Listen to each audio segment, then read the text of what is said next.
Vision Punjab T ਵੇਖ ਰਹੇ ਸਾਰੇ ਦਰਸ਼ਕਾਂ ਦਾ ਪ੍ਰੋਗਰਾਮ ਚਰਚਾ ਦਾ ਮੁੱਦਾ ਵੀ ਸਵਾਗਤ ਹੈ ਜੀ। ਇਸ ਮੌਕੇ ਸੰਗਰੂਰ ਲੋਕ ਸਭਾ ਹਲਕੇ ਦੀਆਂ ਪਈਆਂ ਵੋਟਾਂ ਦੀ ਖੂਬ ਚਰਚਾ ਔਰ ਉਹ ਵੀ ਚਰਚਾ ਇਸ ਪਾਸਿਓਂ ਕਿ 31 ਸਾਲਾਂ ਦੇ ਵਿੱਚ ਇੰਨੀ ਘੱਟ ਵੋਟ ਕਦੇ ਨਹੀਂ ਹੋਈ। ਇਹ ਪਹਿਲੀ ਵਾਰ ਹੈ ਪਿਛਲੇ 31 ਸਾਲਾਂ 'ਚ ਕਿ ਵੋਟ ਪਰਸੈਂਟ 50 ਤੋਂ ਵੀ ਥੱਲੇ ਰਹਿ ਗਿਆ ਹੋਵੇ, ਉਹ ਵੀ 45% ਤੇ ਆ ਕੇ ਸਿਮਟ ਗਿਆ ਹੋਵੇ। ਇਹ ਆਪਣੇ ਆਪ 'ਚ ਸਵਾਲ ਹੈ ਤੇ ਇਹਦੀ ਚਰਚਾ ਖੂਬ ਹੈ ਕਿ ਇਹਦਾ ਫਾਇਦਾ ਕਿਹਨੂੰ, ਨੁਕਸਾਨ ਕਿਹਨੂੰ, ਕਿਹਦੇ ਹੱਕ 'ਚ, ਕਿਹਦੇ ਉਲਟ ਜਾਂਦੀ ਹੈ। ਸੋ ਜਿੱਥੇ ਇਹ ਚਰਚਾ ਉੱਥੇ ਇਸ ਗੱਲ ਦਾ ਅਸਰ ਬਜਟ ਸੈਸ਼ਨ 'ਚ ਵੀ ਨਜ਼ਰ ਆਉਣਾ, ਕਿਉਂਕਿ ਨਤੀਜਾ 26 ਨੂੰ ਆ ਜਾਣਾ ਤੇ ਬਜਟ 27 ਨੂੰ ਪੇਸ਼ ਹੋਣਾ। ਸੋ ਉਸ ਦਿਨ ਸਰਕਾਰ ਦਾ ਰੰਗ ਉੜਿਆ ਹੋਊਗਾ ਜਾਂ ਚਿਹਰੇ ਤੇ ਨੂਰ ਹੋਊਗਾ। ਇਸ ਨੂੰ ਲੈ ਕੇ ਵੀ ਤੇ ਬਜਟ ਸੈਸ਼ਨ 'ਚ ਕੀ ਹੋਣ ਜਾ ਰਿਹਾ, ਪੰਜਾਬ ਨੂੰ ਕੀ ਨਵਾਂ ਮਿਲਣ ਵਾਲਾ, ਕੀ ਜਿਹੜੇ ਮੁੱਖ ਮੰਤਰੀ ਸਾਹਿਬ ਨੇ ਐਲਾਨ ਕੀਤੇ ਨੇ ਉਹਨਾਂ ਨੂੰ ਅਮਲੀ ਜਾਮਾ ਪਹਿਨਾਉਣਾ, ਜਾਂ ਕੁਛ ਨਵੀਆਂ ਤਜਵੀਜ਼ਾਂ, ਨਵਾਂ ਰੂਪ, ਨਵਾਂ ਬਦਲਾਅ ਨਜ਼ਰ ਆਏਗਾ ਇਸ ਬਜਟ 'ਚ, ਜਾਂ ਜਿਹੜੇ ਬਜਟ ਦੇ ਦਿਨਾਂ ਨੂੰ ਲੈ ਕੇ ਚਰਚਾ ਹੋ ਰਹੀ ਹੈ ਕਿ ਪਹਿਲਿਆਂ ਵਾਂਗ ਹੀ 4 ਦਿਨਾਂ ਦਾ ਬਜਟ ਰੱਖਿਆ ਜਦੋਂ ਕਿ ਕਹਿੰਦੇ ਸੀ ਕਿ ਅਸੀਂ ਸੈਸ਼ਨ 15-15 ਦਿਨ ਚਲਾਇਆ ਕਰਾਂਗੇ। ਸੋ ਉਸ ਦੀ ਜਿੱਥੇ ਚਰਚਾ ਤੇ ਨਾਲ ਹੀ SYL ਖੂਬ ਚਰਚਾ ਵਿੱਚ, ਗੀਤ ਵੀ ਚਰਚਾ ਵਿੱਚ ਤੇ ਗੀਤ ਦੀ ਟਾਈਮਿੰਗ ਨੂੰ ਲੈ ਕੇ ਵੀ ਚਰਚਾ ਕਿ ਉਸ ਦਿਨ ਵੋਟਾਂ ਤੋਂ ਬਾਅਦ ਹੀ ਕਿਉਂ ਰਿਲੀਜ਼, ਪਹਿਲਾਂ ਕਿਉਂ ਨਹੀਂ। ਸੋ ਇਹਨਾਂ ਸਾਰੇ ਪਹਿਲੂਆਂ 'ਤੇ ਚਰਚਾ ਕਰਾਂਗੇ। ਚਰਚਾ ਕਰਨ ਲਈ ਸੀਨੀਅਰ ਪੱਤਰਕਾਰ ਹਮੀਰ ਸਿੰਘ ਭਾਈ ਸਾਡੇ ਨਾਲ ਨੇ। ਭਾਜੀ ਸਵਾਗਤ ਕਰਦੇ ਹਾਂ ਜੀ। ਸ਼ੁਕਰੀਆ ਜੀ। ਭਾਜੀ ਮੈਂ SYL ਤੋਂ ਹੀ ਗੱਲ ਸ਼ੁਰੂ ਕਰਨਾ ਚਾਹੁੰਦਾ। ਪੰਜਾਬ ਦਾ ਬਹੁਤ ਹੱਕੀ ਮੁੱਦਾ, ਲਗਾਤਾਰ ਇਹਦੇ ਪਰ ਕਿੰਨੀਆਂ ਸੰਗਠਨ, ਕਿੰਨੇ ਧਿਰ ਇਹਦੇ ਪਰ ਕੰਮ ਕਰਦੇ ਰਹੇ, ਇਹਦੇ ਲਈ ਜਾਨਾਂ ਕੁਰਬਾਨ ਹੁੰਦੀਆਂ ਰਹੀਆਂ, ਮੋਰਚੇ ਲੱਗਦੇ ਰਹੇ ਹੈ। ਉਹਦੇ ਵਿੱਚੋਂ ਖੜਕੂਆ ਲਹਿਰ ਦੇ ਦੌਰਾਨ ਵੀ ਇਹਦੇ ਲਈ ਮਤਲਬ ਕਿ ਇੱਕ ਨਵੀਂ ਨਵੇਕਲੀ ਪਹਿਲਕਦਮੀ ਨਜ਼ਰ ਆਉਂਦੀ ਰਹੀ। ਇਹਦੇ ਉੱਤੇ ਰਾਜਨੀਤੀ ਵੀ ਹੁੰਦੀ ਰਹੀ, ਪਾਰਟੀਆਂ ਸਰਕਾਰਾਂ ਬਣਾਉਂਦੀਆਂ ਵੀ ਰਹੀਆਂ, ਤੋੜਦੀਆਂ ਵੀ ਰਹੀਆਂ। ਹਰਿਆਣਾ 'ਚ ਵੀ ਰਾਜਨੀਤੀ, ਪੰਜਾਬ 'ਚ ਵੀ ਰਾਜਨੀਤੀ। ਪਰ ਅੱਜ ਫਿਰ ਇੱਕ ਵਾਰ SYL ਚਰਚਾ 'ਚ ਉਹਦਾ ਕਾਰਨ ਹੈ ਸਿੱਧੂ ਮੂਸੇਵਾਲਾ ਉਹਨਾਂ ਨੇ ਜੇਕਰ ਜਿਉਂਦੇ ਜੀ ਇਹ ਗੀਤ ਗਾਇਆ ਹੁੰਦਾ ਸ਼ਾਇਦ ਇਹਦਾ ਪਤਾ ਨਹੀਂ ਕੀ ਭਾਵ ਲੈਂਦੇ, ਪਰ ਹੁਣ ਉਹਦੇ ਜਾਣ ਤੋਂ ਬਾਅਦ ਉਹਨਾਂ ਦਾ ਰਿਕਾਰਡ ਗੀਤ ਜਦੋਂ ਸਾਹਮਣੇ ਆਇਆ ਤਾਂ ਉਹਦੇ ਬਹੁਤ ਗਹਿਰੇ ਅਰਥ ਸਮਝੇ ਜਾ ਰਹੇ ਨੇ ਕਿ ਉਹਨੇ ਇੱਕ ਉਹ ਮੁੱਦਾ ਛੂਹਿਆ ਜਿਹਨੂੰ ਪੰਜਾਬ ਦੀਆਂ ਧਿਰਾਂ ਉੱਥੇ ਤੱਕ ਨਹੀਂ ਪਹੁੰਚਾ ਸਕੀਆਂ ਜਿਸ ਤੱਕ ਸਿੱਧੂ ਮੂਸੇਵਾਲੇ ਦੇ ਗੀਤ ਨੇ ਪਹੁੰਚਾ ਦਿੱਤਾ। ਪਰ ਨਾਲ ਹੀ ਇਹ ਵੀ ਚਰਚਾ ਹੈ ਕਿ ਉਹ ਵੋਟਾਂ ਵਾਲੇ ਦਿਨ, ਵੋਟਾਂ ਪੈਣ ਤੋਂ ਬਾਅਦ ਇਹ ਕਿਉਂ ਰਿਲੀਜ਼ ਹੋਇਆ, ਕਿ ਪਹਿਲਾਂ ਨਹੀਂ ਹੋ ਸਕਦਾ ਸੀ ਜਾਂ ਕਿਸੇ ਅਗਲੇ ਦਿਨਾਂ 'ਚ ਨਹੀਂ ਹੋ ਸਕਦੀ। ਇਹ ਟਾਈਮਿੰਗ ਕਿਉਂ ਲਈ ਗਈ, ਕਿ ਵੋਟਾਂ ਪ੍ਰਭਾਵਿਤ ਨਾ ਹੋਣ ਇਸ ਲਈ ਕੋਈ ਇਹ ਫੈਸਲਾ ਲਿਆ ਗਿਆ। ਔਰ ਸਭ ਤੋਂ ਵੱਡੀ ਗੱਲ ਤਾਂ ਇਹ ਹੈ ਕਿ ਜਿਹੜਾ ਪਾਣੀਆਂ ਦਾ ਮੁੱਦਾ ਹੈ, ਮੈਨੂੰ ਲੱਗਦਾ ਕਿ ਉਹ SYL ਤੱਕ ਸੀਮਤ ਕਰਕੇ ਵੀ ਪਾਣੀਆਂ ਦਾ ਮੁੱਦਾ ਸਮਝਿਆ ਨਹੀਂ ਜਾ ਸਕਦਾ, ਕਿਉਂਕਿ SYL ਉਹਦਾ ਇੱਕ ਪੁਆਇੰਟ ਹੈ, ਵੱਡੇ ਪਾਣੀਆਂ ਦੇ ਦਾਇਰੇ ਦੇ ਵਿੱਚ ਜਿਹੜਾ ਵੱਡਾ ਦੌਰ ਹੈ। ਔਰ ਇਸੇ ਕਰਕੇ ਸਾਡੇ ਵੀ ਜਦੋਂ ਡਿਬੇਟ ਚੱਲਦੀ ਹੈ ਕੇਵਲ SYL ਤੇ ਖੜ ਜਾਂਦੀ ਹੈ ਤਾਂ ਉਹ ਹਰਿਆਣਾ ਪੰਜਾਬ 'ਚ ਕੰਟਰਾਡਿਕਸ਼ਨ ਤੇ ਖੜ ਜਾਂਦੀ ਹੈ। ਜਦੋਂ ਕਿ ਲੜਾਈ ਸਾਡੀ ਦਿੱਲੀ ਰਾਜਸਥਾਨ, ਲੜਾਈ ਉਦੋਂ ਬਹੁਤ ਵੱਡੀ ਹੈ। ਲੜਾਈ ਤਾਂ ਗਵਰਨਮੈਂਟ ਆਫ ਇੰਡੀਆ ਦੇ ਉਸ ਬੇਇਨਸਾਫੀ ਨਾਲ ਹੈ ਕਿ ਦੇਸ਼ ਦੇ ਸੰਵਿਧਾਨ ਦੇ ਮੁਤਾਬਕ ਸਾਡੇ ਪਾਣੀਆਂ ਦੀ ਵੰਡ ਕਿਉਂ ਨਹੀਂ ਹੋਈ, ਜਿਵੇਂ ਨਰਮਦਾ ਦੀ, ਜਿਵੇਂ ਕਬੇਰੀ ਦੀ, ਜਿਵੇਂ ਬਾਕੀ ਨਦੀਆਂ ਦੀ ਕੀਤੀ ਜਾਂਦੀ ਹੈ, ਤੇ ਸਾਡੇ ਨਾਲ ਕਿਉਂ ਨਹੀਂ ਹੋਈ। ਜਦੋਂ ਤੁਸੀਂ ਰਿਪੇਰੀਅਨ ਸਿਧਾਂਤ ਦੇ ਆਧਾਰ ਤੇ ਪਾਣੀਆਂ ਦੀ ਵੰਡ ਕਰਦੇ ਸੀ ਤਾਂ ਉੱਥੋਂ ਹੀ 1955 ਦੀ ਗੁਲਜ਼ਾਰੀ ਲਾਲ ਨੰਦਾ ਦੀ ਪਹਿਲੀ ਮੀਟਿੰਗ ਦੇ ਵਿੱਚ ਹੀ ਬੇਇਨਸਾਫੀ ਕਿਉਂ ਹੋਈ, ਜਦੋਂ ਅੰਗਰੇਜ਼ਾਂ ਨੇ, ਜਦੋਂ ਬ੍ਰਿਟਿਸ਼ ਪੰਜਾਬ ਸੀ, ਅੰਗਰੇਜ਼ਾਂ ਨੇ ਪੈਪਸੂ ਵਾਲਾ ਮਹਾਰਾਜਾ ਪਟਿਆਲਾ ਨੂੰ ਵੀ ਉਦੋਂ ਦੇ ਨੂੰ ਕਨਾਲ ਦਿੱਤੀ ਤੇ ਅੰਗਰੇਜ਼ਾਂ ਨੇ ਬੀਕਾਨੇਰ ਦੇ ਰਾਜੇ ਨੂੰ ਵੀ ਕਨਾਲ ਦਿੱਤੀ, ਪੰਜਾਬ ਦਾ ਹੱਕ ਸਮਝ ਕੇ ਰਾਇਲਟੀ ਤੈਅ ਕਰਕੇ। ਉਦੋਂ ਬਾਅਦ ਜਦੋਂ 47 ਆਉਂਦੀ ਹੈ, 47 ਤੋਂ ਬਾਅਦ ਤੁਸੀਂ 55 ਵਾਲੀ ਮੀਟਿੰਗ 'ਚ ਕਹਿੰਦੇ ਹੋ ਰਾਇਲਟੀ ਬਾਅਦ 'ਚ ਦੇਖਾਂਗੇ, ਉਹ ਅੱਜ ਤੱਕ ਦੇਖੀ ਨਹੀਂ। ਇਹਦਾ ਮਤਲਬ ਤੁਸੀਂ ਹੱਕ ਬਣੀ ਹੋ। ਫਿਰ ਇੰਦਰਾ ਗਾਂਧੀ ਨੇ ਐਮਰਜੈਂਸੀ ਦੇ ਦੌਰਾਨ ਬਿਲਕੁਲ ਇੱਕ ਪਾਸੜ ਤੌਰ ਤੇ ਪਾਣੀਆਂ ਦੀ ਵੰਡ ਕਰਤੀ ਆਪਣੇ ਆਪ। ਉਹ ਜਿਹੜਾ ਵੱਡਾ ਪਾਣੀ ਦਾ ਹਿੱਸਾ ਹੈ 15.85 MAF ਮਿਲੀਅਨ ਏਕੜ ਫੁੱਟ 'ਚੋਂ 8.6 MAF ਤਾਂ ਰਾਜਸਥਾਨ ਨੂੰ ਜਾ ਰਿਹਾ ਜੀ, ਉਹਦਾ ਜ਼ਿਕਰ ਨਹੀਂ ਹੋ ਰਿਹਾ ਅਸਲ ਦੇ ਵਿੱਚ। ਸਾਰਾ ਕਿਤਾ ਵੱਡਾ ਇਹ 3.5 ਹੈ। ਇਹ 3.5 ਚੋਂ ਵੀ ਕਿਹਾ ਜਾਂਦਾ 1.3 ਦਾ ਮਤਲਬ ਰੌਲਾ ਹੈ, ਬਾਕੀ ਤਾਂ ਸਾਰੇ ਠੀਕ ਜਾ ਰਿਹਾ, ਪਹਿਲਾਂ ਹੀ ਜਾ ਰਿਹਾ ਮਤਲਬ ਜਿਹੜੀਆਂ ਉਹ ਚੀਜ਼ਾਂ ਸੀ। ਪਰ ਕਿਉਂਕਿ ਇਮੋਸ਼ਨਲ ਹੈ, ਇਹ ਵੋਟਾਂ ਦਵਾਉਂਦਾ, ਇੱਕ ਦੂਜੇ ਪਾਰਟੀ ਨੂੰ ਖੜੇ ਕਰਦਾ, ਇਸ ਕਰਕੇ ਇਕੱਲਾ SYL ਤੇ ਫੋਕਸ ਹੋ ਗਿਆ। ਪਾਣੀ ਬਹੁਤ ਵੱਡਾ ਮੁੱਦਾ ਹੈ ਔਰ ਲੋਕ ਤਾਂ ਇਹ ਵੀ ਵਿਦਵਾਨ ਬੜੇ ਦੇਰ ਤੋਂ ਕਹਿ ਰਹੇ ਨੇ ਕਿ ਅਗਲੀ ਜੇ ਸੰਸਾਰ ਜੰਗ ਲੱਗੀ ਤਾਂ ਪਾਣੀ ਤੇ ਲੱਗੂ, ਕਿਉਂਕਿ ਪਾਣੀ ਦਾ ਹੁਣ ਸੰਕਟ ਲਗਾਤਾਰ ਵੱਧ ਰਿਹਾ, ਦਰਿਆਈ ਪਾਣੀ ਦਾ ਵੀ ਤੇ ਹੇਠਲੇ ਪਾਣੀ ਦਾ ਵੀ। ਪੰਜਾਬ ਦੇ ਸੰਕਟ ਆਪਣੇ ਸਾਹਮਣੇ ਹੈ ਤੇ ਮਤਲਬ 138 ਬਲਾਕਾਂ ਦੇ ਵਿੱਚੋਂ 110 ਤਾਂ ਅੱਤ ਦੇ ਸ਼ੋਸ਼ਿਤ ਜ਼ੋਨ ਦੇ ਵਿੱਚ ਚਲੇ ਗਏ ਨੇ ਅੰਡਰਗਰਾਊਂਡ ਪਾਣੀ ਦਾ। ਪੰਜਾਬ ਰੇਗਿਸਤਾਨ ਦੀਆਂ ਜਿਹੜੀਆਂ ਭਵਿੱਖਬਾਣੀਆਂ ਕੀਤੀਆਂ ਜਾ ਰਹੀਆਂ ਨੇ। ਇਹੋ ਜਿਹੇ ਮਾਹੌਲ 'ਚ ਜਿਹੜਾ ਇਹ ਉਹਦੇ ਮਤਲਬ ਦਿਲ ਨੂੰ ਤੇ ਰੂਹ ਨੂੰ ਟੁੰਬਣ ਵਾਲੀ ਚੀਜ਼ ਹੁੰਦੀ ਹੈ, ਸੁਭਾਵਿਕ ਹੈ ਉਹ 'ਤੇ ਰਿਐਕਸ਼ਨ ਆਉਂਦਾ। ਉਹ ਗੀਤ ਆਉਣਾ, ਇਸ ਮੌਕੇ ਉਹ ਗੀਤ ਇਸ ਲੈਵਲ ਦੇ ਆਉਣਾ ਤੇ ਉਹਦੇ ਤੇ ਵਿਚਾਰ ਪ੍ਰਗਟ ਕਰਨੇ ਜਾਂ ਬਾਕੀ ਵੈਸੇ ਵੀ ਲੋਕਾਂ ਦੀ ਸੰਵੇਦਨਾ ਜੁੜੀ ਸੀ ਸਿੱਧੂ ਮੂਸੇਵਾਲੇ ਨਾਲ ਹਾਲ ਹੀ 'ਚ ਉਹਦਾ ਜਾਣਾ। ਹਾਂ, ਉਵੇਂ ਵੀ ਹੋਈ ਸੀ। ਪਾਣੀ ਬਾਕੀ ਇਹ ਬਾਰ-ਬਾਰ ਉੱਠਦਾ ਰਿਹਾ, ਕੋਈ ਹੁਣ ਨਹੀਂ ਕਿ ਬਿਲਕੁਲ ਚੁੱਪ ਕਰ ਗਿਆ। ਜਿੰਨਾ ਚਿਰ, ਕਿਉਂਕਿ ਪਾਣੀ ਤੋਂ ਹੀ ਸ਼ੁਰੂ ਹੋਇਆ ਸੀ 8 ਅਪ੍ਰੈਲ 1982 ਤੋਂ, ਜਦੋਂ ਇੰਦਰਾ ਗਾਂਧੀ ਨੇ ਟੱਕ ਲਾਇਆ ਸੀ ਮੋਰਚਾ। ਉਹ ਮੋਰਚਾ ਧਰਮ ਯੁੱਧ ਚ ਬਦਲਿਆ, ਫਿਰ ਉਹ ਮੋਰਚਾ ਅਨੰਦਪੁਰ ਸਾਹਿਬ ਦੇ ਮੱਤੇ ਦੇ ਇਰਦ ਗਿਰਦ ਬਦਲਿਆ। ਉਹ ਲਗਾਤਾਰ ਉਹਦੇ ਤੋਂ ਬਾਅਦ ਫਿਰ ਦਰਬਾਰ ਸਾਹਿਬ ਤੇ ਹਮਲਾ, ਫਿਰ ਦਿੱਲੀ ਦੇ ਵਿੱਚ ਇੰਦਰਾ ਗਾਂਧੀ ਦਾ ਕਤਲ, ਫਿਰ ਦਿੱਲੀ ਤੇ ਹੋਰ ਸ਼ਹਿਰਾਂ ਦੇ ਵਿੱਚ ਸਿੱਖ ਵਿਰੋਧੀ ਕਤਲੇਆਮ, ਜਿੰਨੀਆਂ ਘਟਨਾਵਾਂ, ਫਿਰ ਰਾਜੀਵ ਲੌਂਗੋਵਾਲ ਸਮਝੌਤਾ, ਉਹਦੇ ਤਹਿਤ ਪਾਣੀਆਂ ਦਾ ਹੱਥ ਵਢਾਉਣ ਦਾ ਜਿਹੜਾ ਇੱਕ ਤਰੀਕਾ ਸੀ, ਕਿੰਨਾ ਇੱਕ ਪ੍ਰੋਸੈਸ ਹੈ ਉਹ ਜਿਹੜਾ ਲਗਾਤਾਰ ਚੱਲਿਆ। ਫਿਰ ਆ 16-17 ਦੇ ਵਿੱਚ ਆ ਕੇ ਵੀ ਜਦੋਂ ਸੁਪਰੀਮ ਕੋਰਟ ਬਾਰ-ਬਾਰ ਕਹਿੰਦੀ ਹੈ ਵਿਧਾਨ ਸਭਾ ਸਾਡੀ ਰੌਲਾ ਪਾਉਂਦੀ ਹੈ, ਵਿਧਾਨ ਸਭਾ ਮਤੇ ਪਾਉਂਦੀ ਹੈ, ਮਤੇ ਪਾਉਣ ਤੋਂ ਬਾਅਦ ਕਾਨੂੰਨ ਬਣਾਉਂਦੀ ਹੈ ਕਿ ਉਹਨਾਂ ਨੂੰ ਅਸੀਂ ਤਾਂ ਅਲਾਟੀਆਂ ਨੂੰ ਦੇਤੀ ਸਾਰੀ ਜ਼ਮੀਨ, ਇਹ ਸਾਰੇ ਰੌਲੇ ਨੇ। ਮਤਲਬ ਅਜੇ ਬਹੁਤ ਕੰਟਰਡਿਕਸ਼ਨ ਹੈ। ਇਹਦਾ ਸਵਾਲ ਤਾਂ ਇਹਦਾ ਤਾਂ ਹੋਏਗਾ ਕਿ ਜੇਕਰ ਇਹ ਜਦ ਤੱਕ ਕਾਨੂੰਨ ਦੇ ਸੰਵਿਧਾਨ ਦੇ ਮੁਤਾਬਕ ਇਹਦਾ ਹੱਲ ਹੋਵੇ, ਨਹੀਂ ਫਿਰ ਐਮੀਕੇਬਲੀ ਪੋਲੀਟੀਕਲ ਬੈਠ ਕੇ ਹੋਵੇ, ਇਹ ਸਵਾਲ ਤਾਂ ਹੈਗਾ ਸੀ। ਪਰ ਕਿਉਂਕਿ ਜਜ਼ਬਾਤੀ ਮੁੱਦਾ ਕਾਫੀ ਸਮੇਂ ਤੋਂ ਚੱਲ ਰਿਹਾ, ਪੰਜਾਬ ਦੇ ਵਿੱਚ ਇੱਕ ਖਲਾ ਦੀ ਸਥਿਤੀ ਹੈ, ਪੰਜਾਬ ਦੇ ਮੁੱਦਿਆਂ ਨੂੰ ਐਡਰੈਸ ਕਰਨ ਵਾਲੀ ਕੋਈ ਧਿਰ ਮੌਜੂਦ ਨਹੀਂ ਹੈ ਇਸ ਸਮੇਂ, ਪੋਲੀਟੀਕਲ ਧਿਰ। ਸ਼੍ਰੋਮਣੀ ਅਕਾਲੀ ਦਲ ਕਦੇ ਮੰਨਿਆ ਜਾਂਦਾ ਸੀ, ਤੇ ਜਦੋਂ ਦੀ ਬੀਜੇਪੀ ਨਾਲ ਦੋਸਤੀ ਪਈ, ਉਹ ਵੀ ਇਸ ਤੇ ਈਵਨ ਬੀਜੇਪੀ ਛੱਡ ਕੇ ਵੀ ਉਹ ਹਲੇ ਪੰਜਾਬ ਤੇ ਨਹੀਂ ਪਰਤਿਆ, ਉਸ ਪੋਜੀਸ਼ਨ 'ਚ ਨਹੀਂ ਹੈ। ਭਰੋਸੇਯੋਗਤਾ ਦਾ ਸਵਾਲ ਹੈ, ਤੇ ਕਾਂਗਰਸ ਉਸ ਲੈਵਲ ਦੀ ਕਦੇ ਨਹੀਂ ਮੰਨੀ ਗਈ, ਹੈ ਨਾ। ਉਹ ਵੀ ਦਿੱਲੀ ਨਾਲੇ, ਤੇ ਬਾਕੀ ਦੇ ਧੜੇ ਵੀ ਜਿਹੜੇ ਉਸ ਪੱਧਰ ਦੇ ਉੱਤੇ ਨਹੀਂ ਖੜਦੇ ਨਜ਼ਰ ਆਏ। ਹੁਣ ਇਹ ਵੀ ਪੰਜਾਬ ਦੇ ਮੁੱਦਿਆਂ ਲਈ ਨਵੀਂ ਧਿਰ, ਹੁਣ ਇਹ ਲੀਡਰਸ਼ਿਪ ਦਾ ਕ੍ਰਾਈਸਿਸ ਹੈ। ਨਹੀਂ, ਆਮ ਆਦਮੀ ਪਾਰਟੀ ਤਾਂ ਖੜਨ ਦੀ ਪੋਜੀਸ਼ਨ 'ਚ ਹੀ ਨਹੀਂ ਹੈ, ਕਿਉਂਕਿ ਆਮ ਆਦਮੀ ਪਾਰਟੀ ਬਾਰੇ ਅਜੇ ਤੱਕ ਲੋਕਾਂ ਦੇ ਵਿੱਚ ਨਜ਼ਰੀਆ ਬੜਾ ਵੱਡਾ ਕਿ ਚੱਲ ਹੀ ਦਿੱਲੀ ਤੋਂ ਰਹੀ ਹੈ, ਫੈਸਲੇ ਦਿੱਲੀ ਕਰ ਰਹੀ ਹੈ, ਪੰਜਾਬ ਫੈਸਲੇ ਨਹੀਂ ਕਰ ਰਿਹਾ ਆਪਣੇ ਆਪ। ਇਸੇ ਕਰਕੇ 7 ਦੇ 7 ਜਿਹੜੇ ਤੁਸੀਂ MP ਤੋਰੇ ਰਾਜ ਸਭਾ ਦੇ ਵਿੱਚ ਬਾਕੀ ਉਹਦਾ ਕਦੇ ਬਿਆਨ ਸੁਣਿਆ ਕਿਸੇ ਦਾ ਵੀ ਪੰਜਾਬ ਦੇ ਕਿਸੇ ਮੁੱਦੇ ਤੇ? ਪੰਜਾਬ ਦੀ ਯੂਨੀਵਰਸਿਟੀ ਬਾਰੇ, ਪੰਜਾਬ ਯੂਨੀਵਰਸਿਟੀ ਦਾ ਰੌਲਾ ਪੈ ਰਿਹਾ ਹੈ, ਵਿਧਾਨ ਸਭਾ ਦਾ ਰੌਲਾ ਪੈ ਗਿਆ, ਬਾਕੀ ਦੇ ਰੌਲੇ ਪੈ ਰਹੇ ਨੇ, ਹਰਿਆਣਾ ਦੀ ਵਿਧਾਨ ਸਭਾ BSF ਵਾਲਾ ਰੌਲਾ ਚੱਲ ਰਿਹਾ, ਹਾਂ ਕਿੰਨੇ ਹੀ ਰੌਲੇ ਨੇ ਜਿਹੜੇ। ਇਸ ਲਈ ਉਹ ਉਸ ਪਾਸੇ ਵੱਲ ਉਸ ਮੁੱਦੇ ਨੂੰ ਐਡਰੈਸ ਹੀ ਨਹੀਂ ਕਰਦੇ। ਤਾਂ ਇਸ ਖਲਾ 'ਚ ਜਿਹੜਾ ਵੀ ਐਡਰੈਸ ਕਰਦਾ ਹੈ, ਉਹ ਲੋਕਾਂ ਨੂੰ ਲੱਗਦਾ ਕਿ ਇਹ ਇੱਕ ਚੀਜ਼ ਆ ਗਈ, ਸ਼ਾਇਦ ਇਹ ਸਾਡਾ ਇੱਕ ਆਈਕਨ ਬਣ ਸਕਦਾ, ਸਾਡਾ ਕੋਈ ਹੀਰੋ ਬਣ ਸਕਦਾ ਉਹਦੇ 'ਚੋਂ, ਇਸੇ 'ਚੋਂ ਸਿੱਧੂ ਵਾਲੇ। ਨਹੀਂ ਤਾਂ ਫਿਰ ਕੱਲਾ ਕੋਈ ਇੱਕ ਗੀਤ, ਕੱਲਾ ਕੋਈ ਇੱਕ ਕਵਿਤਾ, ਕੱਲੀ ਕੋਈ ਇੱਕ ਗੱਲ ਐ ਥੋੜੀ। ਇਹ ਨਰੋਲ ਪੋਲਿਟਿਕਸ ਹੈ ਅਸਲ ਦੇ ਵਿੱਚ, ਹੱਕਾਂ ਦੀ ਤਾਂ ਜਿਹੜੀ ਚੱਲ ਰਹੀ ਹੈ, ਉਹ ਵੈਕਿਊਮ ਦੇ ਵਿੱਚੋਂ ਲੋਕ ਉਹ ਖਲਾ ਦੇ ਵਿੱਚੋਂ ਫਿਰ ਕੋਈ ਚੀਜ਼ ਤਲਾਸ਼ ਰਹੇ ਨੇ। ਪਰ ਜਿਹੜਾ ਤੇ ਇਸੇ ਕਰਕੇ ਜਿਹੜੇ ਗਾਣੇ ਦੀ ਟਾਈਮਿੰਗ ਦਾ ਕੁਐਸਚਨ ਹੈ, ਉਹ ਸਵਾਲ ਹੈਗਾ, ਉਹ ਵੱਡਾ ਸਵਾਲ ਇਸ ਕਰਕੇ ਹੈ ਕਿ ਗਾਣੇ ਦੀ ਟਾਈਮਿੰਗ ਕਿਹਨੇ ਰੱਖੀ? ਕੀ ਕਿਸੇ ਕੰਪਨੀ ਨੇ ਰੱਖੀ, ਕੀ ਪਰਿਵਾਰ ਨੇ ਰੱਖੀ, ਕਿਹਨੇ ਰੱਖੀ?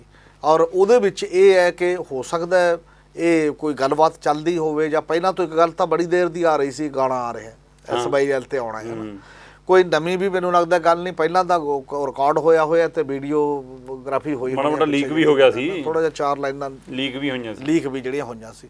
ਹੁਣ ਉਸ ਦੇ ਵਿੱਚ ਉਹਨਾਂ ਨੇ ਕਿਹਦੇ ਨਾਲ ਸੈਟਲਮੈਂਟ ਕਰਕੇ ਰੱਖੀ ਕਿ ਵੋਟਾਂ 6 ਵਜੇ ਤੱਕ ਪੈਣ ਦਿਓ, ਉਦੋਂ ਕਰਾਂਗੇ। ਔਰ ਜੇ ਪਹਿਲਾਂ ਗਾਣਾ ਆਉਂਦਾ ਤੇ ਇਹਦਾ ਅਸਰ ਵੋਟਾਂ ਤੇ ਕਾਫੀ ਵੱਡੇ ਪੱਧਰ ਤੇ ਪੈ ਸਕਦਾ ਸੀ। ਮੰਨਦੇ ਹੋ ਕਿ ਮਾਨ ਨੂੰ ਫਾਇਦਾ ਹੁੰਦਾ ਇਹਦਾ? ਹੋਰ ਨਹੀਂ, ਸਾਰੇ ਮੰਨਦੇ ਨੇ, ਮੇਰਾ ਖਿਆਲ ਹੈ ਬਹੁਤ ਵੱਡੇ ਪੱਧਰ ਤੇ ਹੋਣਾ ਸੀ, ਕਿਉਂਕਿ ਇੱਕ ਸੈਂਟੀਮੈਂਟ ਹੁੰਦਾ ਕਿ ਜਜ਼ਬਾਤ ਹੁੰਦਾ, ਤੇ ਉਹ ਜਜ਼ਬਾਤ ਹੋਰ ਵੱਡੇ ਪੱਧਰ ਦੇ ਉੱਤੇ ਉਸ ਪਾਸੇ ਵੱਲ ਜਾਣਾ ਸੀ।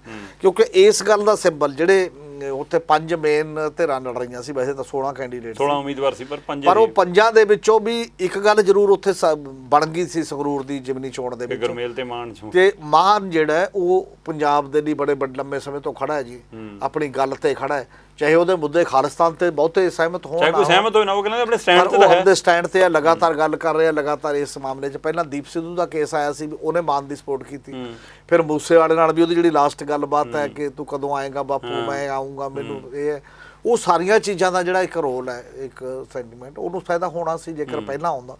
ਤੇ ਹੁਣ 6 ਵਜੇ ਐਨ 6 ਵਜੇ ਆਇਆ, 6 ਵਜੇ ਤੱਕ ਲਾਈਨ ਲੱਗਦੀ ਹੈ, ਤੇ ਉਦੋਂ ਬਾਅਦ ਨਹੀਂ, 6 ਵਜੇ ਤੱਕ ਦਾ ਟਾਈਮ ਸੀ, ਸਰਕਾਰੀ ਟਾਈਮ ਸੀ ਉਸ ਪੱਧਰ ਦੇ ਉੱਤੇ। ਪਰ ਫਿਰ ਵੀ ਇੱਕ ਵਾਰ ਇਹ ਗੱਲ ਨੇ ਇਹ ਸਾਬਤ ਕੀਤਾ ਕਿ ਤੁਸੀਂ ਕਿਸੇ ਮੂਵਮੈਂਟ ਨੂੰ, ਚਾਹੇ ਉਹ ਖਾਲਿਸਤਾਨੀ ਮੂਵਮੈਂਟ ਸੀ, ਚਾਹੇ ਕੋਈ, ਉਹਨੂੰ ਸਪਰੈਸ ਕਰਕੇ ਜੇ ਉਹਦੇ ਮੁੱਦੇ ਖੜੇ ਰਹਿੰਦੇ ਨੇ, ਉਹਨੂੰ ਲੰਮੇ ਸਮੇਂ ਤੱਕ ਟਾਲ ਨਹੀਂ ਸਕਦੇ। ਉਹ ਮੁੱਦੇ ਬਾਰ-ਬਾਰ ਆਉਂਦੇ ਨੇ। ਜਿਹੜੀਆਂ ਸਾਡੀਆਂ ਸਰਕਾਰਾਂ ਨੇ ਕਿਹਾ ਕਿ ਪਰਦਾ ਮਿੱਟੀ ਪਾ ਦਿਓ, ਪਰਦਾ ਪਾ ਦਿਓ, ਮਿੱਟੀ ਨਹੀਂ ਇਤਿਹਾਸ 'ਚ ਪੈਂਦੀ ਹੁੰਦੀ, ਉਹ ਬਾਰ-ਬਾਰ ਤੁਹਾਡੇ ਡਿਬੇਟ। ਮੈਂ ਤਾਂ ਹੀ ਜਾਣਨਾ ਚਾਹੁੰਦਾ ਅਮੀਰ ਭਾਜੀ ਕਿ ਹੁਣ ਇਹ ਗੀਤ ਤੋਂ ਬਾਅਦ ਕੀ ਇਹ ਮੁੱਦਾ ਵਿਆਪਕ ਪੱਧਰ ਤੇ ਉੱਠੇਗਾ? ਕਿਉਂਕਿ ਜਿਵੇਂ ਸਿੱਧੂ ਮੂਸੇਵਾਲੇ ਦੀ ਰੀਚ ਹੈ, ਉਸ ਹਵਾਲੇ ਨਾਲ ਕਿਹਾ ਜਾ ਰਿਹਾ ਕਿ ਹੁਣ ਇਹ ਨੈਸ਼ਨਲ ਪੱਧਰ ਤੇ ਵੀ, ਇੰਟਰਨੈਸ਼ਨਲ ਪੱਧਰ ਤੇ ਵੀ ਮੁੱਦਾ ਬਣ ਸਕਦਾ। ਕੀ ਇਹਨੂੰ ਉਸ ਥਾਂ ਤੇ ਚਰਚਾ ਹੋਏਗੀ ਜਿਹੜੀ ਆਪਾਂ ਆਸ ਕਰਦੇ ਕਿ ਲੰਮੇ ਸਮੇਂ ਤੋਂ ਉਹਨੂੰ ਵਿਚਾਰਿਆ ਜਾਵੇ? ਕਿ ਭਾਰਤ ਦੀ ਸੰਸਦ 'ਚ, ਕਿ ਪੰਜਾਬ ਦੀ ਵਿਧਾਨ ਸਭਾ 'ਚ, ਕਿ ਹਰਿਆਣਾ ਦੀ ਵਿਧਾਨ ਸਭਾ 'ਚ, ਜਾਂ ਪੂਰੇ ਦੇਸ਼ ਪੱਧਰ ਦੀਆਂ ਪਾਰਟੀਆਂ ਇਸ ਮਸਲੇ 'ਤੇ ਕਿੱਥੇ ਇੱਥੇ ਤੱਕ ਜਾ ਸਕਦੀ ਹੈ ਗੱਲ? ਨਹੀਂ, ਮੈਨੂੰ ਇਹ ਲੱਗਦਾ ਕਿ ਇਕੱਲੇ ਗੀਤ ਨਾਲ ਨਹੀਂ ਜਾਏਗੀ, ਉਹਦੇ ਲਈ ਤਾਂ ਕਿਸੇ ਪੋਲੀਟੀਕਲ ਫੋਰਸ ਨੂੰ ਤਿਆਰ ਹੋਣਾ ਪਏਗਾ। ਪੋਲੀਟੀਕਲ ਧਿਰ ਜਿਹੜੀ ਕੰਸਿਸਟੈਂਟ ਲੜਾਈ ਲੜਦੀ ਹੈ ਜਾਵਾ, ਜਿਵੇਂ ਹੁਣ ਇਹਨਾਂ ਦਿਨਾਂ ਦੇ ਵਿੱਚ 2024 ਤੋਂ ਪਹਿਲਾਂ ਜੇਕਰ ਇਲੈਕਸ਼ਨ ਹੋਣੀ ਹੈ ਜਿਹਦੇ 'ਚ ਜਿਵੇਂ ਬੀਜੇਪੀ ਸਾਰੀਆਂ ਸਰਕਾਰਾਂ ਤੋੜ ਕੇ ਆਪਦਾ ਜ਼ੋਰ ਲੱਗਿਆ ਹੋਇਆ, ਤਾਂ ਜਿਵੇਂ ਕੁਝ ਧਿਰਾਂ ਨੇ ਜਿਹੜੀਆਂ ਫੈਡਰਲਿਜ਼ਮ ਦੀ ਗੱਲ ਕਰਦੀਆਂ ਨੇ, ਚਾਹੇ ਉਹ ਪੱਛਮੀ ਬੰਗਾਲ ਦੀ ਹੈ, ਚਾਹੇ ਉਹ DMK ਦੀ ਹੈ, ਚਾਹੇ ਬਾਕੀ ਹੈ, ਪੰਜਾਬ ਤੋਂ ਵੀ ਉਹੀ ਇੱਕ ਸਟਰੋਂਗ ਆਵਾਜ਼ ਉੱਠੇ ਫੈਡਰਲਿਜ਼ਮ ਦੇ ਕੁਐਸਚਨ ਦੀ। ਇਹ ਫੈਡਰਲ ਸਟਰਕਚਰ ਦੇ ਹੀ ਮੁੱਦੇ ਨੇ ਨਾ ਬੇਸਿਕਲੀ, ਤਾਕਤਾਂ ਦੇ ਕੇਂਦਰੀਕਰਨ ਦੇ ਖਿਲਾਫ ਨੇ ਮਾਮਲੇ ਸਾਰੇ, ਤੇ ਉਹ ਸਾਰੇ ਮਾਮਲੇ ਦੇ ਵਿੱਚੋਂ ਫੈਡਰਲਿਜ਼ਮ ਨਿਕਲਦਾ, ਉਹਦੀ ਪੋਲਿਟਿਕਸ ਤਾਂ ਫੈਡਰਲਿਜ਼ਮ ਦੀ ਪੋਲਿਟਿਕਸ ਹੈ ਜਿਹੜੀ ਨਿਕਲਦੀ ਹੈ। ਉਹੀ ਜੀ ਧਿਰ ਕੋਈ ਫੈਡਰਲ ਸਟਰਕਚਰ ਤੇ ਖੜੀ ਹੋ ਕੇ ਲੋਕਾਂ ਨੂੰ ਲਾਮਬੰਦ ਕਰੇ, ਕੰਟੀਨਿਊ ਉਹਨਾਂ ਨੂੰ ਅਵੇਅਰ ਵੀ ਕਰੇ, ਜਾਗਰੂਕ ਵੀ ਕਰੇ, ਉਹਦੀਆਂ ਬਰੀਕੀਆਂ ਵੀ, ਇਕੱਲਾ SYL ਜਾਂ ਇਕੱਲਾ ਇੱਕ ਕਹਿਣ ਨਾਲ ਨਹੀਂ, ਉਹਦੀਆਂ ਬਹੁਤ ਉਹਦੀ ਬੈਕਗਰਾਊਂਡ ਹੈ, ਇੱਕ ਹਿਸਟਰੀ ਹੈ, ਇੱਕ ਇਤਿਹਾਸ ਹੈ, ਉਹਦੇ ਨਾਲ ਰਲ ਕੇ ਕੋਈ ਸੀਰੀਅਸ ਜਿਹੜਾ ਗਰੁੱਪ ਹੈ ਜਾਂ ਲੋਕ ਉਹਦੇ ਪਿੱਛੇ ਜਾਗਰੂਕ ਹੋ ਕੇ ਲਾਮਬੰਦ ਹੋਣਗੇ ਕਿਸੇ ਧਿਰ ਦੇ ਤੌਰ ਦੇ ਉੱਤੇ, ਉਦੋਂ ਬਾਅਦ ਇਹ ਚੀਜ਼ ਲਗਾਤਾਰ ਮੁੱਦੇ ਉੱਠਣ ਦੀ ਸੰਭਾਵਨਾ ਜਿਹੜੀ ਆ ਉਹ ਜ਼ਿਆਦਾ ਬਣੇਗੀ। ਆਪਾਂ ਗੱਲ ਕਰ ਰਹੇ ਸੀਗੇ ਕਿ ਵੋਟਾਂ ਤੋਂ ਪੈਣ ਤੋਂ ਬਾਅਦ ਇਹ ਗੀਤ ਆਉਂਦਾ, ਪਰ ਵੋਟਾਂ ਜਿਹੜੀਆਂ ਪਈਆਂ ਉਹ ਇੰਨੀਆਂ ਘੱਟ ਕਿਉਂ ਪਈਆਂ? 31 ਸਾਲਾਂ ਦੇ ਵਿੱਚ ਕਹਿੰਦੇ ਕਿ ਪਹਿਲੀ ਵਾਰ ਹੈ ਕਿ 45% ਤੇ ਰਹਿ ਗਈ ਵੋਟ ਪੋਲਿੰਗ, ਕੀ ਕਾਰਨ ਮੰਨਦੇ ਹੋ? ਬਿਲਕੁਲ, ਇਦੋਂ ਪਹਿਲਾਂ ਪਿਛਲੀ 2019 ਚ 72% ਤੋਂ ਵੱਧ ਪਈ ਹੈ, ਈਵਨ 80% ਦੇ ਨੇੜੇ ਚਲੀ ਗਈ ਸੀ ਵਿਧਾਨ ਸਭਾ ਦੇ ਵਿੱਚ, ਤਾਂ ਜਿਹੜੀ ਉਹ ਤੋਂ ਪਹਿਲਾਂ ਵੀ 70% ਰਹੀ ਹੈ, ਪਹਿਲਾਂ ਵੀ ਰਹੀਆਂ। ਤੇ ਉਹ ਜਿਹੜੇ ਸਾਰੇ ਸਵਾਲ ਨੇ, ਇਹਦਾ ਮਤਲਬ ਲੋਕਾਂ 'ਚ ਉਤਸ਼ਾਹ ਜਦੋਂ ਨਹੀਂ ਹੈ, ਲੋਕ ਹੋਰ ਵੀ ਕਈ ਕਾਰਨ ਨੇ, ਪਰ ਲੋਕ ਮੈਨੂੰ ਲੱਗਦਾ ਉਹ ਉਦਾਸੀਨ ਨੇ, ਉਹਨਾਂ ਨੂੰ ਐਂ ਲੱਗ ਰਿਹਾ ਖਲਾ 'ਚ ਵੀ ਕੋਈ ਧਿਰ ਐਂ ਤਾਂ ਨਹੀਂ ਲੱਗਦੀ ਜਿਹਨੂੰ ਭੱਜ ਕੇ। ਦੂਜੀ ਗੱਲ ਇਹ ਵੀ ਲੱਗਦੀ ਹੁੰਦੀ ਹੈ ਕਿ ਵਿਰੋਧੀ ਧਿਰ ਨੂੰ ਉਨੀਆਂ ਵੋਟਾਂ ਪੈ ਜਾਂਦੀਆਂ ਨੇ ਜਾ ਕੇ, ਉਹਨਾਂ ਨੂੰ ਇਹ ਤਾਂ ਲੱਗਦਾ ਹੀ ਹੋਣਾ ਕਿ ਦਿੱਲੀ ਦੇ ਵਿੱਚ ਵੀ ਤੇ ਪੰਜਾਬ ਦੀ ਸਰਕਾਰ 'ਤੇ ਤਾਂ ਇਹਦਾ ਕੋਈ ਅਸਰ ਨਹੀਂ ਪੈਣਾ। ਤੀਜਾ, ਕੰਮ ਦਾ ਵੀ ਸਵਾਲ ਹੋ ਸਕਦਾ, ਪਰ ਇੱਕ ਗੱਲ ਸਭ ਤੋਂ ਬੜੀ ਗੱਲ ਇਹ ਹੁੰਦੀ ਹੈ, ਕੰਮ ਓਡਾ ਮਾਮਲਾ ਨਹੀਂ ਹੁੰਦਾ ਜੇ ਲੋਕਾਂ ਦੇ ਵਿੱਚ ਜਦੋਂ ਗੱਲ ਹੁੰਦੀ ਹੈ, ਬੜੇ ਮੂਵਮੈਂਟਾਂ 'ਚ ਲੋਕ ਕੰਮ 'ਚ ਵੀ ਆ ਜਾਂਦੇ ਨੇ, ਸਾਰਾ ਅੰਦੋਲਨ ਲੜਿਆ ਗਿਆ, ਕੰਮ ਇੱਕੋ ਇੱਕ ਕਾਰਨ ਨਹੀਂ ਹੈ। ਸਭ ਤੋਂ ਬੜਾ ਕੁਐਸਚਨ ਇਹੀ ਹੈ ਕਿ ਲੋਕ ਮੇਰਾ ਟੋਟਲ ਪੋਲੀਟੀਕਲ ਲੀਡਰਸ਼ਿਪ ਤੋਂ ਸ਼ਾਇਦ ਉਹ ਚਾਰਟ ਹੋਏ ਨੇ, ਜਿਹੜਾ ਜਨਰਲ ਵਰਤਾਰਾ ਹੈ ਲੋਕਾਂ ਦਾ। ਔਰ ਸਪੋਜ਼ ਕਰੋ ਜਿੰਨਾ ਵੱਡਾ ਵਰਗ ਹੈ, ਇੱਕ ਤਾਂ ਇਹ ਵਰਗ ਸੀ ਨਾ ਥੋੜਾ ਜਿਹਾ ਜਿਹੜਾ ਨੌਜਵਾਨਾਂ ਦਾ, ਖਾਸ ਤੌਰ ਤੇ ਸਿੱਖ ਯੂਥ ਦਾ, ਉਹ ਤਾਂ ਮਾਨ ਵੱਲ ਚੱਲਿਆ, ਔਰ ਪਿੰਡੂ ਨੌਜਵਾਨ ਕਹਿ ਲਈਏ ਜਾਏ, ਤੇ ਜਿਹੜੇ ਜਮਾ ਮਜ਼ਦੂਰ ਤਬਕਾ ਮੰਨ ਲਓ, ਜਿਨ੍ਹਾਂ ਨੂੰ ਬਹੁਤ ਜ਼ਿਆਦਾ ਕੋਈ ਪੋਲੀਟੀਕਲ ਵੀ ਉਸ ਲੈਵਲ ਦਾ ਗਿਆਨ ਨਹੀਂ, ਜਿਹੜਾ ਆਪਣੇ ਕੰਮ 'ਚ ਬਿਜੀ ਹੈ, ਉਹ ਦੇਖ ਰਿਹਾ ਵੀ ਕਿਸੇ ਨੇ ਸਾਨੂੰ ਤਾਂ ਕੁਛ ਨਹੀਂ ਦਿੱਤਾ ਜੀ। ਉਹਨਾਂ ਸਾਹਮਣੇ ਤਾਂ ਏਜੰਡਾ ਇਹ ਹੁੰਦਾ ਨਾ, ਪਹਿਲਿਆਂ ਨੇ ਸਾਨੂੰ ਕੀ ਦਿੱਤਾ, ਹੁਣ ਕੀ ਦਿੱਤਾ, ਸਾਡੀ ਤਾਂ ਜ਼ਿੰਦਗੀ ਰੋਜੀ ਰੋਟੀ ਦਾ ਕੁਐਸਚਨ ਹੈ, ਸਾਡੇ ਰੁਜ਼ਗਾਰ ਦੇ ਕੁਐਸਚਨ ਨੇ, ਸਾਡੇ ਬਾਕੀ ਐਡਰੈਸ ਨਹੀਂ ਕੋਈ ਕਰ ਰਿਹਾ। ਇਹਨਾਂ ਕਰਕੇ ਜਿਹੜੀ ਉਦਾਸੀਨਤਾ ਹੈ, ਔਰ ਇਸੇ ਕਰਕੇ ਪਿੰਡਾਂ 'ਚ ਵੀ ਇੰਨੀ ਘਟ ਜਾਣ ਦਾ ਮਤਲਬ ਸਾਫ਼ ਦਿਖਾਈ ਦਿੰਦਾ ਕਿ ਲੋਕ ਉੱਥੇ ਤੱਕ ਨਹੀਂ ਆਏ, ਆਪਣੇ ਪੋਲਿੰਗ ਬੂਥਾਂ ਤੱਕ। ਇਹ ਗੱਲ ਚਿੰਤਾ ਕਰਨ ਵਾਲੀ ਹੈ ਕਿ ਪੰਜਾਬ ਵਰਗੇ ਸੂਬੇ 'ਚ ਲੋਕ ਜੇ ਪੋਲੀਟਿਕਸ ਤੋਂ ਇੰਨੇ ਨਿਰਾਸ਼ ਹੋ ਜਾਣਗੇ ਤਾਂ ਇਹ ਮਤਲਬ ਗੱਲ ਕੋਈ ਜਮਹੂਰੀਅਤ ਦੇ ਵਾਸਤੇ ਚੰਗੀ ਗੱਲ ਨਹੀਂ ਹੈ, ਤੇ ਬਾਕੀ ਚੀਜ਼ਾਂ ਦੇ ਵਾਸਤੇ ਇਹਦਾ ਮਤਲਬ ਉਹਨਾਂ ਦੇ ਵਿੱਚ ਬੇਚੈਨੀ ਤੇ ਫਰਸਟ੍ਰੇਸ਼ਨ ਦਾ ਪੱਧਰ ਜਿਹੜਾ ਹੈ ਉਹ ਲਗਾਤਾਰ ਵੱਧਦਾ ਜਾ ਰਿਹਾ ਹੈ। ਇਹਨੂੰ ਐਡਰੈਸ ਕਰਨਾ ਪਏਗਾ, ਜਿਹੜੀ ਵੀ ਸਿਆਸੀ ਧਿਰ ਇਹ ਚਾਹੁੰਦੀ ਹੈ ਕਿ ਅਸੀਂ ਅੱਗੇ ਪੰਜਾਬ ਦੇ ਲਈ ਕੁਝ ਕਰਨਾ। ਤੁਸੀਂ ਲੰਮੇ ਸਮੇਂ ਤੋਂ ਦੇਖਦੇ ਆਏ ਹੋ ਚੋਣ ਪ੍ਰਕਿਰਿਆ ਨੂੰ, 45% ਵੋਟ ਵੀ ਜਿਹੜੀ ਪਈ, ਉਹ ਕੀ ਲੱਗਦਾ ਕਿ ਸੱਤਾਧਾਰੀ ਧਿਰ ਲਈ ਫਾਇਦੇਮੰਦ ਹੈ ਜਾਂ ਨੁਕਸਾਨਦੇਹ, ਵਿਰੋਧੀਆਂ ਲਈ ਫਾਇਦੇਮੰਦ ਜਾਂ ਨੁਕਸਾਨਦੇਹ? ਖਾਸ ਕਰਕੇ ਇਹ ਸਾਰੀ ਚੋਣਾਂ ਦੇ ਵਿੱਚ BJP, ਅਕਾਲੀ ਦਲ ਤੇ ਕਾਂਗਰਸ, ਇਹਨਾਂ ਦੀ ਭੂਮਿਕਾ ਕੀ ਰਹਿਣਾ? ਜਿਵੇਂ ਕਿਹਾ ਜਾ ਰਿਹਾ ਕਿ ਗੁਰਮੇਲ ਜੀ ਤੇ ਸਿਮਰਜੀਤ ਮਾਨ ਜੀ 'ਚ ਮੁਕਾਬਲਾ। ਹਾਂ, ਜਨਰਲੀ ਹੁਣ ਤੱਕ ਇਹੀ ਹੈ, ਵੈਸੇ ਸ਼ੁਰੂ ਤੋਂ ਹੀ ਇਹੀ ਬਣ ਗਿਆ ਸੀ ਜਦ ਤੋਂ ਪ੍ਰਚਾਰ ਸਟਾਰਟ ਹੋਇਆ ਨਾ, ਕਿ ਐਤਕੀ ਮੁਕਾਬਲਾ ਤਾਂ ਦੋ 'ਚ ਹੈ, ਬਾਕੀ ਤਾਂ ਉਹ ਜਿਹੜੇ ਜਿਵੇਂ ਹੁੰਦੇ ਨਾ ਮੇਨ ਇੰਟਰਨੈਸ਼ਨਲ ਖੇਡਾਂ ਹੁੰਦੀਆਂ ਨੇ, ਬਾਕੀ ਤਾਂ ਚੌਥੇ ਪੰਜਵੇਂ ਉਹ ਥੱਲੇ ਫਿਰ ਸੈਮੀਫਾਈਨਲ ਤੋਂ ਬਾਹਰ ਰਹਿਣ ਤੋਂ ਬਾਅਦ ਨਾ ਚੌਥੇ ਤੀਜੇ ਚੌਥੇ ਨੰਬਰ ਹੀ ਲੜਦੀਆਂ ਨੇ, ਪੰਜਵੇਂ ਲਈ ਕਿਹਨੇ ਆਉਣਾ ਕਿਹਨੇ ਨਹੀਂ ਆਉਣਾ ਉਹਦੇ ਤੇ, ਬਾਕੀ ਤਾਂ ਉਹਨੇ। ਔਰ ਅਜੇ ਜੱਜਮੈਂਟ ਕੋਈ ਪਰਮਾਨੈਂਟ ਤਾਂ ਨਹੀਂ ਲਾਈ ਜਾ ਸਕਦੀ, ਪਰ ਲੋਕਾਂ ਦਾ ਖਿਆਲ ਇਹ ਹੈ ਕਿ ਮਤਲਬ ਨਤੀਜਾ ਕੁਝ ਵੀ ਹੋ ਸਕਦਾ। ਅਜੇ ਪਰਮਾਨੈਂਟ ਹੈ ਨਹੀਂ ਕਿ ਫਲਾਨਾ ਜਿੱਤ ਸਕਦਾ, ਫਲਾਨਾ ਜਿੱਤ ਸਕਦਾ, ਨਤੀਜਾ ਕੁਝ ਵੀ ਹੋ ਸਕਦਾ, ਕਿਉਂਕਿ ਜਿਹੜੀ ਇੱਕ ਵੇਵ ਹੁੰਦੀ ਹੈ ਉਹਦਾ ਕੋਈ ਅੰਦਾਜ਼ਾ ਨਹੀਂ ਲੱਗਦਾ ਕਈ ਵਾਰ। ਅੰਡਰ ਕਰੰਟ, ਜੇ ਅੰਡਰ ਕਰੰਟ ਮਾਨ ਦੇ ਯੂਥ ਜਿਹੜਾ ਉਹਦੇ ਨਾਲ ਸੀ ਜਾਂ ਇੱਧਰ ਉੱਧਰ, ਉਹ ਵੋਟਾਂ 'ਚ ਵੱਧ ਪਾ ਗਿਆ, ਦੂਜੇ ਘਰਾਂ 'ਚ ਰਹਿ ਗਏ, ਜਾਂ ਆਪ ਵੱਧ ਭੁਗਤਾ ਗਈ ਆਪਣੀਆਂ ਵੋਟਾਂ ਤੇ ਦੂਜੇ ਘਰਾਂ 'ਚ ਰਹਿ ਗਏ ਕਿਉਂਕਿ ਸੱਤਾ 'ਚ, ਇਹਦੇ ਤੇ ਨਿਰਭਰ ਕਰੇਗਾ ਉਹ ਵੋਟ ਪਰਸੈਂਟੇਜ। ਪਰ ਕੰਪੀਟੀਸ਼ਨ ਸਖਤ ਦੱਸਿਆ ਜਾ ਰਿਹਾ ਫਿਲਹਾਲ, ਜਿਹੜਾ ਵੀ ਮਾਹੌਲ ਉੱਥੇ ਸੀ, ਜਿੰਨੇ ਵੀ ਲੋਕਾਂ ਨੇ ਹੁਣ ਤੱਕ ਦੀ ਰਿਪੋਰਟ ਕੀਤੀ ਹੈ ਜਾਂ ਬਾਕੀ ਦੀਆਂ ਚੀਜ਼ਾਂ ਕੀਤੀਆਂ। ਤੇ ਆਪਾਂ ਜਿਹਨੂੰ ਬਜਟ ਸੈਸ਼ਨ ਵੱਲ ਆਈਏ, 27 ਤਰੀਕ ਨੂੰ ਬਜਟ ਪੇਸ਼ ਹੋਣਾ। ਜਦੋਂ ਚੋਣ ਪ੍ਰਕਿਰਿਆ ਸੀ ਆਮ ਆਦਮੀ ਪਾਰਟੀ, ਤਦ ਉਹ ਦਾਅਵੇ ਕਰਦੀ ਸੀ ਕਿ ਅਸੀਂ 100 ਦਿਨ ਦੇ ਸੈਸ਼ਨ ਬੁਲਾਇਆ ਕਰਾਂਗੇ ਸਾਲ 'ਚ, 15 ਦਿਨ ਦਾ ਸੈਸ਼ਨ ਹੋਇਆ ਕਰੂਗਾ, ਇਹਨਾਂ ਮੰਗ 3 ਦਿਨ ਦਾ ਨਹੀਂ, 5 ਦਿਨ ਦਾ ਨਹੀਂ, ਬੁਲਾਇਆ 19 ਦਿਨ ਦਾ ਹੀ ਹੈ ਹੁਣ ਵੀ ਆਪ ਵੀ। ਪਰ ਸਭ ਤੋਂ ਵੱਧ ਨਜ਼ਰ ਰਹਿਣੀ ਹੈ 27 ਤਰੀਕ ਨੂੰ ਕਿ ਉਸ ਦਿਨ ਕਿਹੋ ਜਿਹਾ ਬਜਟ ਆਉਂਦਾ, ਖਾਸ ਕਰਕੇ ਉਹਦੇ ਵਿੱਚ ਮੁਫਤ ਬਿਜਲੀ ਵਾਲੀ ਤਜਵੀਜ਼ ਲਈ ਕਿਵੇਂ ਫੰਡ ਰੱਖੇ ਜਾਂਦੇ ਨੇ ਫਿਰ ਉਹ ਇੱਕ ਪੈਨਸ਼ਨ ਵਾਲਾ ਜਿਹੜਾ ਮਾਮਲਾ ਉਹ ਪਾਸ ਹੋਣਾ ਹੈ, ਫਿਰ ਮੁਲਾਜ਼ਮਾਂ ਵਾਲਾ ਮਾਮਲੇ ਆਉਣੇ ਨੇ, ਫਿਰ ਜਿਹੜੇ ਸਾਡੇ ਕਲੀਨਿਕ ਬਣਨੇ ਨੇ, ਮੁਹੱਲਾ ਕਲੀਨਿਕ ਜੀ, ਹਸਪਤਾਲ, ਸਕੂਲਾਂ ਦੀ ਨਵੀਨੀਕਰਨ, ਅਜਿਹਿਆਂ ਲਈ ਕੀ ਬਜਟ ਦੀ ਤਜਵੀਜ਼ ਕੁਛ ਨਵਾਂ ਰੂਪ ਬਦਲਾ ਨਜ਼ਰ ਆਊਗਾ ਕਿ ਪਹਿਲਿਆਂ ਵਾਂਗੇ ਬਜਟ ਹੋਏਗਾ? ਦੇਖੋ, ਇੱਕ ਗੱਲ ਤਾਂ ਇਹ ਹੁੰਦੀ ਹੈ ਕਿ ਆਪ ਉਸ 4 ਦਿਨ ਜਾਂ 3 ਦਿਨ ਪਹਿਲਾਂ ਹੀ ਰਿਜ਼ਰਵ ਬੈਂਕ ਆਫ ਇੰਡੀਆ ਦੀ ਇੱਕ ਰਿਪੋਰਟ ਆਈ ਹੈ ਫਾਈਨੈਂਸ਼ੀਅਲ ਤੌਰ ਤੇ।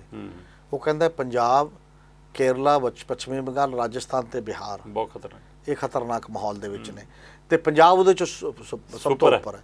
ਸੁਪਰ ਦਾ ਮਤਲਬ ਹੈ ਕਿ ਜਿੰਨੀ ਅਸੀਂ ਕੁੱਲ ਦੌਲਤ ਕਮਾਉਂਦੇ ਆ ਇੱਕ ਸਾਲ ਚ, ਕੁੱਲ ਘਰੇਲੂ ਪੈਦਾਵਾਰ ਹੈ ਉਹਦਾ 45% ਕਰਜ਼ਾ ਹੋ ਗਿਆ। ਆਮਦਨ ਦਾ ਨਹੀਂ, ਮਤਲਬ ਟੋਟਲ ਦੌਲਤ ਦਾ, ਆਮਦਨ ਦਾ ਮਤਲਬ ਕਿ ਉਹਦੇ ਵਿੱਚੋਂ ਪ੍ਰੋਫਿਟ ਨਹੀਂ, ਟੋਟਲ ਦੌਲਤ, ਕੁੱਲ ਜੇ ਅਸੀਂ 100 ਰੁਪਇਆ ਕਮਾਇਆ ਉਹ ਚੋਂ 45 ਰੁਪਏ ਸਾਡੇ ਉਹ ਕਰਜ਼ੇ ਦੇ ਨੇ। ਤੇ ਉਸ ਕਰਜ਼ੇ ਦੇ ਵਿੱਚ ਜੇ ਵੱਧਦਾ ਨਜ਼ਰ, ਉਹ ਟ੍ਰੈਂਡ ਇੱਧਰ ਨੂੰ ਜਾ ਰਿਹਾ ਹੈ। ਜਿਵੇਂ 2007 ਚ 55,153 ਕਰੋੜ ਕਰਜ਼ਾ ਸੀ, 10 ਸਾਲਾਂ ਚ ਅਕਾਲੀ ਦਲ ਦੇ ਰਾਜ ਦੇ ਦੌਰਾਨ ਹੀ 1,82,000 ਕਰੋੜ ਹੋ ਗਿਆ ਹੈ ਨਾ, ਵੱਧ ਕੇ ਲਾਸਟ ਜਦੋਂ ਛੱਡ ਕੇ ਗਏ। ਤੇ ਫਿਰ ਕੈਪਟਨ ਅਮਰਿੰਦਰ ਸਿੰਘ ਕਹਿੰਦਾ ਸੀ ਆਪਾਂ ਕੁਝ ਕਰਾਂਗੇ ਜਾਂ ਬਾਕੀ ਚੀਜ਼ਾਂ ਕਰਾਂਗੇ, ਚਲਦੇ ਚਲਦੇ ਉਹ 2,73,000 ਕਰੋੜ ਦੇ 3,000 ਕਰੋੜ ਦੇ ਹੁਣ ਉਹ ਕਹਿ ਰਹੇ ਨੇ ਵੀ ਐਸੇ ਮਾਰਚ ਦੇ ਵਿੱਚ ਜਿਹੜਾ ਚੱਲ ਗਿਆ ਅੱਗੇ ਇਹ 3,15,000 ਕਰੋੜ ਰੁਪਏ ਤੋਂ ਮਤਲਬ ਜਿਹੜਾ ਵੱਧ ਜਾਣਾ ਹੈ। ਇਹੋ ਜਿਹਾ ਤਾਂ ਕੋਈ ਕੰਮ ਨਹੀਂ ਹਜੇ ਤੱਕ ਸਟੇਟ 'ਚ ਹੋਇਆ ਕਿ ਉਹ ਕਰਜ਼ਾ ਘਟ ਜੇ। ਜੇ ਕਰਜ਼ਾ ਉਵੇਂ ਹੋਣਾ ਹੈ ਤਾਂ ਜਿਹੜਾ ਬਜਟ ਆਉਂਦਾ ਹੈ, ਬਜਟ 'ਚ ਮੰਨਿਆ ਜਾਂਦਾ ਹੈ ਕਿ 21% ਦੇ ਕਰੀਬ ਸਾਡਾ ਕਰਜ਼ੇ ਦੀ ਕਿਸ਼ਤ ਤੇ ਲੰਘਦਾ, ਲਗਭਗ 40% ਦੇ ਕਰੀਬ ਸਾਡਾ ਜਿਹੜਾ ਉਹ ਤਨਖਾਹਾਂ ਤੇ ਪੈਨਸ਼ਨਾਂ ਤੇ ਜਾਂਦਾ ਤੇ ਬਾਕੀ ਬਚਦਾ ਜਿਹੜੇ ਹੋਰ ਤੁਸੀਂ ਜਿਹੜੇ ਸਬਸਿਡੀਆਂ ਦਾ ਜਿਹੜਾ ਇੱਕ ਬਾਕੀ ਦਾ ਮਾਮਲਾ ਹੈ। ਔਰ ਜਿਹੜਾ ਮਾਲੀਆ ਇਕੱਠਾ ਹੁੰਦਾ ਹੈ ਤੇ ਉਹਦੇ ਲਈ ਪੈਸਾ ਹੀ ਨਹੀਂ ਬਚਦਾ ਤੇ ਬਾਕੀ ਕਿਤੇ ਵਿਕਾਸ ਦੇ ਕੰਮਾਂ ਲਈ ਤਾਂ ਕੋਈ ਸੰਭਾਵਨਾ ਨਜ਼ਰ ਨਹੀਂ ਆਉਂਦੀ। ਜਿਹੜੀ ਅਜੇ ਦਾ ਜਿਹੜਾ ਹਾਲਾਤ ਨੇ, ਕੋਈ ਬਹੁਤ ਜ਼ਿਆਦਾ ਕੋਈ ਕ੍ਰਾਂਤੀਕਾਰੀ ਤਬਦੀਲੀ ਨਹੀਂ ਹੋਊਗੀ ਕਿ ਇੰਨੇ ਪੈਸੇ ਬਚ ਗਏ, ਇੰਨੇ ਪੈਸੇ ਬਚ, ਕਿਤੋਂ ਪੈਸੇ ਨਹੀਂ ਆਏ ਨਾ, ਕਿਉਂਕਿ ਸਟੇਟ ਗਵਰਨਮੈਂਟ ਕੋਲ ਦੀ ਲਿਮਿਟੇਸ਼ਨ ਵੀ ਹੈ। ਲਿਮਿਟੇਸ਼ਨ ਇਹ ਹੈ ਕਿ ਹੁਣ GST ਲੱਗਦੀ ਹੈ ਤੇ ਉਹ ਜਿੰਨੇ ਪੈਸੇ ਉਹ GST ਤੋਂ ਜਨਰਲੀ ਆਉਂਦੇ ਨੇ ਉਹ ਅਲੱਗ ਗੱਲ ਹੈ। ਐਸ ਜੁਲਾਈ ਤੋਂ ਬਾਅਦ GST ਵੀ ਖਤਮ ਹੋ ਜਾਣੀ ਹੈ, ਜਿਹੜਾ ਰਾਹਤ ਆਉਂਦੀ ਸੀ ਉਹ ਬੰਦ ਹੋ ਜਾਣਾ। ਉਹ ਅਜੇ ਤੱਕ ਗਵਰਨਮੈਂਟ ਆਫ ਇੰਡੀਆ ਨੇ ਮੰਨੀ ਨਹੀਂ, ਸਟੇਟਾਂ ਕਹਿ ਰਹੀਆਂ ਨੇ ਕਿ ਅੱਗੇ ਵਧਾਓ ਅੱਗੇ ਵਧਾਓ, ਅਜੇ ਤੱਕ ਮੰਨੀ ਨਹੀਂ। ਉਹ ਸੰਕਟ ਵੀ ਸਾਡੇ ਸਾਹਮਣੇ ਆਏਗਾ। ਹਾਂ, ਹੁਣ ਜਿਹੜੀਆਂ ਬਾਕੀ ਦੀਆਂ ਦੋ ਚੀਜ਼ਾਂ ਤੋਂ ਵੀ ਗੱਲ ਕੀਤੀ, ਇੱਕ ਤਾਂ ਪੁਰਾਣੀਆਂ ਹੀ ਚੀਜ਼ਾਂ ਨੇ ਜਿਹੜੀਆਂ ਕਿਉਂਟਣੀਆਂ ਔਖੀਆਂ ਹੋ ਜਾਣਗੀਆਂ, ਔਰ ਜਿਹੜੇ ਪਤਾ ਨਹੀਂ ਹਜੇ ਪ੍ਰੋਸੈਸ ਸ਼ੁਰੂ ਹੋਇਆ ਨਵੀਆਂ ਭਰਤੀਆਂ ਦਾ ਵੀ ਕਿ ਨਹੀਂ, ਅਜੇ ਐਲਾਨ ਹੀ ਹੋਏ ਨੇ ਹਨਾ ਜਿਹੜੀਆਂ ਵੀ ਨੇ। ਤੇ ਇਦੋਂ ਬਾਅਦ ਦਾ ਸਵਾਲ, ਜਿਹੜਾ ਅਗਲਾ ਸਵਾਲ ਹੈ ਹੁਣ 300 ਯੂਨਿਟ 200 ਦੀ ਬਜਾਏ ਬਿਜਲੀ 1 ਜੁਲਾਈ ਤੋਂ ਉਹਨਾਂ ਨੇ ਕਰਨੀ ਹੈ। ਮੈਨੂੰ ਨਹੀਂ ਲੱਗਦਾ ਜੇ ਸਰਕਾਰ ਸੀਰੀਅਸਲੀ ਹੋਵੇ ਉਹਦੇ ਤੇ ਕੋਈ ਜ਼ਿਆਦਾ ਬਰਡਨ ਪਏਗਾ। ਉਹਦਾ ਕਾਰਨ ਇਹ ਹੈ ਕਿ 1 ਕਿਲੋਵਾਟ ਦੀ ਸ਼ਰਤ ਰੱਖੀ ਹੋਈ ਹੈ। ਇਹਨਾਂ ਨੇ ਸਾਰਿਆਂ ਨੂੰ ਨਹੀਂ ਦੇਣਾ। ਜਿਹੜੀ ਪਹਿਲਾਂ ਇੱਕ ਚਰਚਾ ਸੀ 72 ਲੱਖ ਨੂੰ ਦੇਵਾਂਗੇ ਸਾਰਿਆਂ ਨੂੰ 300 ਯੂਨਿਟ, ਬਾਕੀ ਉੱਪਰ ਵਾਲਾ ਬਿੱਲ ਆ ਜਾਏਗਾ, ਉਹ ਨਹੀਂ ਹੈ। ਉਹ ਹੈਗਾ 1 ਕਿਲੋਵਾਟ ਲੋਡ ਵਾਲੇ ਨੂੰ ਦੇਣਾ। 200 ਯੂਨਿਟ ਵੀ ਕਦੇ ਵੀ ਨਹੀਂ ਫੂਕਿਆ 1 ਕਿਲੋਵਾਟ ਲੋਡ ਵਾਲੇ ਨੇ ਇਦੋਂ ਪਹਿਲਾਂ। 1 ਕਿਲੋਵਾਟ 'ਚ 200 ਯੂਨਿਟ ਫੁਕਦਾ ਨਹੀਂ, ਉਹ 150 ਯੂਨਿਟ ਤੱਕ ਹੀ ਸੀਮਤ ਹੈ। ਤੇ ਚਾਹੇ ਉਹ ਕਹਿਣ ਨੂੰ 300 ਕਹਿ ਦਿਓ, ਤੁਸੀਂ ਜਿੰਨਾ ਮਰਜ਼ੀ ਕਹਿ ਦਿਓ, ਇਟ ਮੀਨਸ ਤੱਕ ਸਬਸਿਡੀ ਕਿਵੇਂ ਵੱਧ ਜਾਏਗੀ? ਜਾਂ ਤਾਂ ਤੁਸੀਂ ਉਹ 2 ਲੱਖ ਕਿਲੋਵਾਟ ਕਰੋ। ਪਰ ਅਮੀਰ ਭਾਜੀ ਇਹਨਾਂ ਨੇ ਇਹ ਕਿਹਾ, ਜੋ ਮਤਲਬ ਹੋ ਸਕਦਾ ਮੈਂ ਗਲਤ ਹੋਵਾਂ, ਕਿ 300 ਯੂਨਿਟ ਸਾਰਿਆਂ ਲਈ ਮਾਫ ਹੈ। ਜਿਹੜਾ 1 ਕਿਲੋਵਾਟ ਤੱਕ ਵਾਲਾ ਉਹਦੇ ਲਈ ਇਹ ਹੈ ਕਿ ਜੇ 300 ਤੋਂ ਉੱਪਰ ਜਾਂਦਾ ਹੈ ਤਾਂ ਉਹਦਾ ਸਿਰਫ ਉਹਨੇ ਦਾ ਬਿੱਲ ਆਊਗਾ। ਦੂਜਿਆਂ ਦਾ ਜੇਕਰ ਉੱਪਰ ਜਾਂਦਾ ਹੈ 1 ਕਿਲੋਵਾਟ ਤੋਂ ਵੱਧ ਤਾਂ ਉਹਨਾਂ ਦਾ ਪੂਰਾ ਬਿੱਲ ਆਏਗਾ। ਨਹੀਂ, ਇਹ ਜਦ ਨੋਟੀਫਿਕੇਸ਼ਨ ਆਏਗਾ ਉਦੋਂ ਦੇਖਣਾ ਨਾ। ਇਹ ਨਹੀਂ ਹੈ, ਇਹੀ ਚੀਜ਼ਾਂ ਹੁੰਦੀਆਂ ਨੇ। ਇਹ ਉਸ ਪੱਧਰ ਦੇ ਉੱਤੇ ਨਹੀਂ ਜਾ ਰਿਹਾ, ਫਿਰ ਤਾਂ 12-13,000 ਕਰੋੜ ਹਾਂ ਉਹੀ ਕਰ ਰਹੇ ਨਾ, ਉਹ ਸੰਭਵ ਹੀ ਨਹੀਂ। ਅੱਛਾ ਜੀ। ਔਰ ਤੁਸੀਂ ਦੇਖਣਾ ਨੋਟੀਫਿਕੇਸ਼ਨ ਦੇ ਵਿੱਚ ਜਿਹੜਾ ਗੋਲ ਮੋੜ ਕਰਕੇ ਉਹ 1 ਕਿਲੋਵਾਟ ਤੇ ਖੜੂਗਾ, ਸਿਰਫ 1 ਕਿਲੋਵਾਟ ਵਾਲਿਆਂ ਨੂੰ ਸਹੂਲਤ ਮਿਲੇਗੀ। ਉਹਨੂੰ 300 ਕਰਤੀ ਹੈ ਵੀ ਉਸ ਲੈਵਲ ਤੇ ਮਿਲੇਗੀ। ਔਰ ਬਾਕੀ ਪਤਾ ਲੱਗ ਜਾਏਗਾ ਜਦੋਂ 1 ਜੁਲਾਈ ਆਏਗੀ ਲੋਕਾਂ ਨੂੰ ਉਸ ਪੱਧਰ ਤੇ। ਹੋ ਸਕਦਾ ਬਜਟ ਸੈਸ਼ਨ ਕੋਈ ਆਵੇ ਉਹਦੇ ਬਾਰੇ। ਬਜਟ ਸੈਸ਼ਨ ਚ ਪੈਸਾ ਤਾਂ ਰੱਖਣਾ ਪੈਣਾ ਉਹਦੇ ਲਈ। ਬਜਟ ਸੈਸ਼ਨ ਚ ਟੋਟਲ ਸਬਸਿਡੀ ਲਈ ਤਾਂ ਰੱਖਣਾ ਹੀ ਪੈਣਾ, ਚਾਹੇ ਉਹ ਪੁਰਾਣੀ ਕਿਸਾਨੀ ਦਾ, ਚਾਹੇ ਉਹ 5 ਰੁਪਏ ਯੂਨਿਟ ਇੰਡਸਟਰੀ ਨੂੰ ਮਿਲਦਾ, ਚਾਹੇ ਬਾਕੀ ਨੂੰ। 11,600 ਕਰੋੜ ਰੁਪਏ ਤਾਂ ਪੁਰਾਣੀ ਸਬਸਿਡੀ ਸੀਗੀ ਜਿਹੜੀ ਪਹਿਲਾਂ ਵਾਲੀ। ਹੁਣ ਉਹਦੇ ਵਿੱਚ ਇਹ ਵਾਲੀ ਜੋੜਨੀ। ਔਰ ਨਾਲ ਦੀ ਨਾਲ ਇਹ ਵੀ ਹੈ 8500 ਕਰੋੜ ਰੁਪਈਆ ਪੁਰਾਣੀ ਸਰਕਾਰ ਜਿਹੜੀ PSPL ਨੂੰ ਨਹੀਂ ਦੇਖੇਗੀ, ਉਹ ਵੀ ਤਾਂ ਛੱਡ ਗਈ। ਤਾਂ ਕਿੰਨਾ ਬਜਟ 'ਚ ਪੁਰਾਣਾ ਕਿਵੇਂ ਭਰਨਗੇ, ਆ ਕਿਵੇਂ ਭਰਨਗੇ, ਇਹ ਵੀ ਇੱਕ ਬੜਾ ਵੱਡਾ ਸਵਾਲ ਸਾਡੇ ਸਾਹਮਣੇ ਉਸ ਪੱਧਰ ਦੇ ਉੱਤੇ ਹੈ। ਹਾਂ, ਇੱਕ ਜਿਹੜੀਆਂ ਬੀਬੀਆਂ 1000 ਰੁਪਏ ਨਾਲ ਡੀਕਦੀਆਂ ਨੇ, ਉਹ ਵੀ ਇੱਕ ਪ੍ਰੈਸ਼ਰ ਹੈ। ਹੁਣੇ ਵੀ ਆ ਜਿਹੜੀ ਚੋਣ ਸੀ ਇਹਦੇ 'ਚ ਵੀ ਬੀਬੀਆਂ ਤੋਂ ਜਦੋਂ ਪੁੱਛਦੇ ਰਹੇ ਲੋਕ, ਉਹ ਕਹਿੰਦੇ ਭਾਈ ਸਾਨੂੰ ਤਾਂ 1000 ਰੁਪਇਆ ਮਿਲਿਆ ਨਹੀਂ ਹਲੇ। ਇਹ ਇਹੋ ਜਿਹੀਆਂ ਚੀਜ਼ਾਂ ਹੁੰਦੀਆਂ ਨੇ ਜਿਹਨੂੰ ਲੋਕਾਂ ਨੂੰ ਬਹੁਤ ਯਾਦ ਰਹਿੰਦੀਆਂ ਨਾ, ਵੀ ਮੈਨੂੰ ਦਿੱਤਾ ਗਿਆ ਨਹੀਂ, ਦਿਓ ਜੀ ਜਿਵੇਂ ਮਰਜ਼ੀ ਕਰਕੇ। ਇਹ ਸਾਰੀਆਂ ਚੀਜ਼ਾਂ ਉਹ ਨੇ ਜਿਹੜੀਆਂ ਖਰਚ ਕਰਨ ਵਾਲੀਆਂ ਨੇ। ਖਰਚ ਵਧਾਉਣੀ ਹੈ, ਵਧਾਉਣ ਵਾਲੀ ਜਿਹਨੇ ਥੋੜਾ ਕਰਜ਼ਾ ਵਧਾਉਣਾ ਹੈ। ਤੇ ਦੂਸਰੀ ਗੱਲ, ਉਹ ਵੀ ਰੁਪਈਏ ਦੀ ਕੀਮਤ ਡਾਲਰ ਦੇ ਮੁਕਾਬਲੇ ਘਟਦੀ ਜਾ ਰਹੀ ਹੈ। ਜਿਹੜੀਆਂ ਕੋਈ ਬਾਹਰੋਂ ਚੀਜ਼ਾਂ ਆਉਣੀਆਂ ਨੇ, ਜਿਵੇਂ ਪੈਟਰੋਲ, ਡੀਜ਼ਲ, ਬਾਕੀ ਦੀਆਂ ਚੀਜ਼ਾਂ ਨੇ, ਉਹ ਹੋਰ ਕੀਮਤ ਜਿਹੜੀ ਵੱਧਦੀ ਜਾ ਰਹੀ ਹੈ। ਔਰ ਇਸ ਕਰਕੇ ਇਹ ਬਜਟ ਇਹ ਦੱਸੂਗਾ, ਜਿਹੜਾ ਮੈਨੂੰ ਤਾਂ ਲੱਗਦਾ ਇਹ ਵੀ ਲੋਕਾਂ ਦੀ ਆਸ ਵਧਾਈ ਜਾਂਦੇ ਨੇ, ਜਾਂ ਵੀ ਸਾਡਾ ਬਜਟ ਦੇਖਿਓ, ਬਜਟ ਦੇਖਿਓ। ਬਜਟ ਤਾਂ ਪਿਛਲੇ ਕਿੰਨੇ ਸਾਲ ਨੇ, ਟੈਕਸ ਤਾਂ ਪਹਿਲਾਂ ਵੀ ਨਹੀਂ ਲੱਗਿਆ, ਟੈਕਸ ਲਾਉਣ ਦਾ ਤੁਹਾਡੇ ਕੋਲ ਰਾਈਟ ਵੀ ਨਹੀਂ ਬਚਿਆ। ਪਹਿਲਾਂ ਹੀ ਤੁਸੀਂ ਜਿਹੜੀ ਐਕਸਾਈਜ਼ ਪਾਲਿਸੀ ਕਰਤੀ, ਕਿੰਨੇ ਦੀ ਬੋਤਲ ਹੋਏਗੀ, ਕਿੰਨੇ ਦੀ ਨਹੀਂ, ਉਹ ਬਜਟ ਤੋਂ ਲੋੜ ਨਹੀਂ, ਉਹਦੇ 'ਚੋਂ ਪਹਿਲਾਂ ਕਰਤੀ। ਬਾਕੀ ਦੀਆਂ ਚੀਜ਼ਾਂ ਵੀ ਤੁਸੀਂ ਪਹਿਲਾਂ ਕਰ ਦਿੰਦੇ ਹੋ, ਇਸ ਲਈ ਉਹ ਚੀਜ਼ ਤਾਂ ਹੋਣੀ ਨਹੀਂ। ਤੁਸੀਂ ਉਹੀ ਗੱਲ ਕਰ ਰਹੇ ਹੋ ਕਿ ਖਰਚਾ ਇਹਨਾਂ ਲਈ ਸਮੱਸਿਆ ਹੈਗੀ ਆ, ਆਮਦਨ ਔਖਾ ਹੈ। ਪਰ ਆਮਦਨ ਕਹਿੰਦੇ ਐਕਸਾਈਜ਼ 'ਚੋਂ ਆਮਦਨ ਆ ਜਾਣੀ ਤੇ ਮਾਈਨਿੰਗ 'ਚੋਂ ਆਮਦਨ ਆ ਜਾਣੀ, ਕਿ ਉਹਦੇ ਨੂੰ ਲੈ ਕੇ ਵੀ ਕੋਈ ਪਾਲਿਸੀ ਐਕਸਾਈਜ਼ ਵਾਲੀ ਤਾਂ ਥੋੜ੍ਹੀ ਜਿਹੀ ਸਾਹਮਣੇ ਆਈ ਹੈ, ਉਹਨੂੰ ਲੈ ਕੇ ਵਿਵਾਦ ਹੋ ਗਿਆ। ਅਜੇ ਮਾਈਨਿੰਗ ਵਾਲੀ ਪਾਲਿਸੀ ਨਹੀਂ ਆਈ, ਕਿ ਉਹੋ ਜਿਹਾ ਕੁਛ ਆਮਦਨ ਕਿੱਥੋਂ ਹੋਊਗੀ, ਉਹਦੇ ਵੀ ਕੁਛ ਚਿਹਰਾ ਮੁਹਰਾ ਦਿਖਣ ਨਜ਼ਰ ਆਏਗਾ। ਅਜੇ ਤੱਕ ਚਿਹਰਾ ਮੁਹਰਾ ਕੋਈ ਨਜ਼ਰ ਨਹੀਂ ਆ ਰਿਹਾ। ਮਤਲਬ ਲੋਕ ਅਜੇ ਤੱਕ ਇਹੀ ਕਹਿੰਦੇ ਨੇ ਕਿ 8000 ਕਰੋੜ ਦਾ ਰੇਤਾ ਸਾਰਾ ਜਾਂਦਾ, ਉਹਦੇ 'ਚੋਂ ਕਿੰਨਾ ਕੁ ਹੋਰ ਵਧਾ ਲਓ, ਘਟਾ ਲਓ, ਉਹਦਾ ਸਵਾਲ ਨਹੀਂ, ਪਤਾ ਨਹੀਂ, ਅਜੇ ਤੱਕ ਪਾਲਿਸੀ ਨਹੀਂ ਹੈ ਨਾ। ਤੇ ਪੈਸੇ ਵਧਣ ਦਾ ਕੁਐਸਚਨ ਸਾਡੇ ਸਾਹਮਣੇ ਆਉਣਾ ਨਹੀਂ, ਜਿੰਨਾ ਚਿਰ ਪਾਲਿਸੀ ਦੇ ਆਧਾਰ ਤੇ ਕੋਈ ਚੀਜ਼ ਅਲਾਟਮੈਂਟ ਨਹੀਂ ਕਰਦੇ। ਦੂਜੀ ਗੱਲ ਹੈ ਸ਼ਰਾਬ ਦੀ ਪਾਲਿਸੀ ਬਦਲੀ ਹੈ। ਹਜੇ ਤੱਕ ਇਹਨੇ 9600 ਕਰੋੜ ਦਾ ਇੱਕ ਟਾਰਗੇਟ ਮਿੱਥਿਆ। ਉਹ ਟਾਰਗੇਟ ਉਦੋਂ ਮੰਨਿਆ ਜਾਏ ਜਦੋਂ ਅਚੀਵ ਹੋ ਜਾਏਗਾ। ਅਜੇ ਤਾਂ ਰੌਲਾ ਹੀ ਪੈ ਰਿਹਾ, ਹਜੇ ਤਾਂ ਰੌਲਾ ਇਹ ਪੈ ਰਿਹਾ ਕਿ ਠੇਕੇਦਾਰ ਅੱਗੇ ਪਰਚੂਨ 'ਚ ਠੇਕੇ ਲੈਣ ਲਈ ਤਿਆਰ ਨਹੀਂ, ਬਾਕੀ ਨਹੀਂ ਹੈ, ਕੀ ਕਰਨਗੇ ਕੀ ਨਹੀਂ, ਅਜੇ ਤਾਂ ਉਹ ਸੁਲਝਾਉਣਾ ਆਪਣੇ ਆਪ 'ਚ ਪੰਗੇ ਵਾਲੀ ਗੱਲ ਹੈ। ਤੇ ਇਸ ਲਈ ਉਹਦੇ 'ਚ ਕੋਈ ਇੰਨਾ ਜ਼ਿਆਦਾ ਫਰਕ ਪੈ ਜਾਏਗਾ, ਬਹੁਤ ਜ਼ਿਆਦਾ, ਉਹ ਤਾਂ ਅਜੇ ਤੱਕ ਦਿਖਾਈ ਨਹੀਂ ਦੇ ਰਿਹਾ। ਔਰ ਜਿਸ ਲੈਵਲ ਦੀ ਮਹਿੰਗਾਈ ਵੱਧ ਰਹੀ ਹੈ, ਜਿਸ ਲੈਵਲ ਦੇ ਖਰਚੇ ਸਰਕਾਰਾਂ ਦੇ ਵੀ ਤਾਂ ਵੱਧਦੇ ਨੇ। ਜਿਹੜਾ ਪ੍ਰੋਜੈਕਟ ਸਰਕਾਰ ਦਾ ਪਹਿਲਾਂ 5000 ਕਰੋੜ ਸੀ, ਵਧੀ ਮਹਿੰਗਾਈ 7000 ਕਰੋੜ 'ਚ ਹੋਊਗਾ ਜੀ, ਉਹਦੇ ਲਈ ਵੀ ਤਾਂ ਪੈਸੇ ਚਾਹੀਦੇ ਨੇ ਜਿਸ ਲੈਵਲ ਦੀਆਂ ਨੇ। ਹੁਣ ਇਹ ਇੱਕ ਮਤਲਬ ਆਰਥਿਕ ਦਿਵਾਲੀਏਪਣ ਦੇ ਕਗਾਰ 'ਤੇ ਖੜਾ ਪੰਜਾਬ ਜਿਹੜਾ ਹੈ, ਉਹਦੇ 'ਚ ਕੋਈ ਧਿਰ ਇਹ ਕਹੇ, ਜਿਵੇਂ ਅੱਜ ਕੱਲ੍ਹ ਪਾਰਟੀ ਨੋਰਮਲੀ ਸੌਖੇ ਤਰੀਕੇ ਨਾਲ ਕਹਿੰਦੀ ਹੈ ਕਿ ਪੈਸੇ ਦੀ ਕੋਈ ਗੱਲ ਨਹੀਂ ਹੁੰਦੀ, ਇਹ ਤਾਂ ਐਵੇਂ ਗੱਲਾਂ ਨੇ, ਪੈਸਾ ਤਾਂ ਆ ਜਾਂਦਾ ਹੁੰਦਾ, ਚਲਾ ਜਾਂਦਾ ਹੁੰਦਾ। ਇੱਕ ਪਰਿਵਾਰ ਨੂੰ ਵੀ ਦੇਖਣ ਦੀ ਲੋੜ ਹੁੰਦੀ ਹੈ ਕਿ ਪੈਸਾ ਐ ਨਹੀਂ ਆਉਂਦਾ ਜਾਂਦਾ ਹੁੰਦਾ, ਜੇ ਉਹ ਕਮਾਈ ਕਰੂ ਉਨੀ ਕਮਾਈ 'ਚੋਂ ਆਊਗਾ, ਨਹੀਂ ਤਾਂ ਨਹੀਂ ਆਊਗਾ। ਤੁਸੀਂ ਖਰਚੇ ਆਪਣੇ ਕਿੰਨੇ ਘਟਾਏ ਨੇ ਇਹ ਵੀ ਨਹੀਂ ਦੱਸ ਰਹੇ ਹਜੇ ਤੱਕ। ਜੇ ਬਜਟ 'ਚ ਇਹ ਦੱਸ ਦੇਣ ਕਿ ਅਸੀਂ ਆ ਇੰਨੇ ਖਰਚੇ ਘਟਾਏ ਨੇ, ਨਾ ਪਾ ਕੇ ਇੱਕ ਖਰਚਾ ਘਟੂਗਾ ਜਿਹੜਾ ਥੋੜ੍ਹਾ ਜਿਹਾ, ਉਹ ਵੀ ਮਾਮੂਲੀ ਹੈ, ਨੋਮੀਨਲ ਹੈ, ਮਤਲਬ ਲੋਕਾਂ ਨੂੰ ਲੱਗਣ ਨੂੰ ਪੋਲੀਟੀਕਲੀ ਉਹ ਚੰਗਾ ਡਿਸੀਜਨ ਕਿਹਾ ਜਾਂਦਾ ਕਿ ਇੱਕ ਪੈਨਸ਼ਨ ਵਾਲਾ ਜਿਹੜਾ ਬਿਲਕੁਲ ਬੜਾ ਚੰਗਾ ਲੱਗਦਾ ਹੈ ਨਾ, ਚੰਗਾ ਪਰ ਹੋਣਾ ਵੀ ਚਾਹੀਦਾ। ਆਪਾਂ ਮੰਗ ਕਰ ਰਹੇ ਸਾਰੇ ਉਹਦੇ ਨਾਲ 5-7 ਕਰੋੜ ਰੁਪਏ ਦਾ ਜਿਹੜਾ ਸਾਲ ਦਾ ਜਿੰਨਾ ਫਰਕ ਪਏਗਾ, ਉਹ ਇੱਕ ਪੋਜ਼ਿਟਿਵ ਡਿਸੀਜਨ ਉਸ ਪੱਧਰ ਦੇ ਉੱਤੇ ਹੈ। ਬਾਕੀ ਦਾ ਤਾਂ ਹਜੇ ਦੇਖਣਾ ਪਏਗਾ, ਬਜਟ ਤੋਂ ਬਾਅਦ ਹੀ ਅਸਲ 'ਚ ਵਿਸ਼ਲੇਸ਼ਣ ਹੋ ਸਕਦਾ ਕਿ ਉਹ ਕਹਿੰਦੇ ਨੇ ਦੇਖਿਓ ਸਾਡਾ ਬਜਟ ਪਹਿਲਾਂ ਆਉਣ ਦਿਓ, ਅਸੀਂ ਆਹ ਕਰ ਦਾਂਗੇ, ਕੀ ਹੁੰਦਾ ਉਦੋਂ ਬਾਅਦ ਪਤਾ ਲੱਗੂਗਾ। ਇੱਕ ਚੰਗਾ ਫੈਸਲਾ ਜ਼ਰੂਰ, ਜਿਵੇਂ ਹਮੀਰ ਭਾਜੀ ਨੇ ਕਿਹਾ ਕਿ ਹਾਂ ਜਿਹੜਾ ਇੱਕ ਵਿਧਾਇਕ ਇੱਕ ਪੈਨਸ਼ਨ, ਉਸ ਹਵਾਲੇ ਨਾਲ ਉਹ ਬਹੁਤ ਚੰਗਾ ਫੈਸਲਾ, ਉਸ ਨੂੰ ਲੈ ਕੇ ਉਹ 'ਚੋਂ ਕੁਝ ਪੈਸੇ ਵੀ ਬਚਣੇ ਆ, ਪਰ ਉਹ ਓਨੇ ਨਹੀਂ ਆ ਜਿੰਨੇ ਪੰਜਾਬ ਨੂੰ ਲੋੜ ਹੈ। ਔਰ ਪੰਜਾਬ ਦੇ ਮੂਹਰੇ ਆਰਥਿਕ ਚੁਣੌਤੀਆਂ ਬਹੁਤ ਵੱਡੀਆਂ ਨੇ, ਉਸ ਨੂੰ ਲੈ ਕੇ ਬਜਟ ਕਿਹੋ ਜਿਹਾ ਹੋਏਗਾ ਉਹਦੇ ਬਾਰੇ ਪਹਿਲਾਂ ਟਿੱਪਣੀ ਕਰਨ ਦੀ ਬਜਾਏ ਆਪਾਂ ਕਹਿੰਦੇ ਬਜਟ ਡੀਕ ਹੀ ਲਈਏ। ਪਰ ਬਿਜਲੀ ਨੂੰ ਲੈ ਕੇ ਵੱਡਾ ਸਵਾਲ ਖੜਾ ਹੋ ਗਿਆ ਕਿ ਬਿਜਲੀ ਵਾਲਾ ਭੁਲੇਖਾ ਨਾ ਰੱਖਿਓ ਕਿ ਭਾਈ ਸਭ ਨੂੰ ਮੁਫਤ ਮਿਲਣੀ ਆ, ਫਿਰ ਵੀ ਨੋਟੀਫਿਕੇਸ਼ਨ ਡੀਕ ਲੈਣਾ ਚਾਹੀਦਾ। ਸੋ ਇੰਤਜ਼ਾਰ ਕਰਾਂਗੇ, 1 ਜੁਲਾਈ ਵੀ ਦੂਰ ਨਹੀਂ ਹੈ, ਫਿਰ ਪਰਤਾਂਗੇ ਨਵੇਂ ਮਹਿਮਾਨਾਂ ਨਾਲ, ਨਵੇਂ ਵਿਸ਼ਿਆਂ ਨਾਲ। ਤੁਸੀਂ ਵੇਖਦੇ ਰਹੋ ਵਿਜ਼ਨ ਪੰਜਾਬ TV, ਹਰ ਕਦਮ ਤੁਹਾਡੇ ਨਾਲ।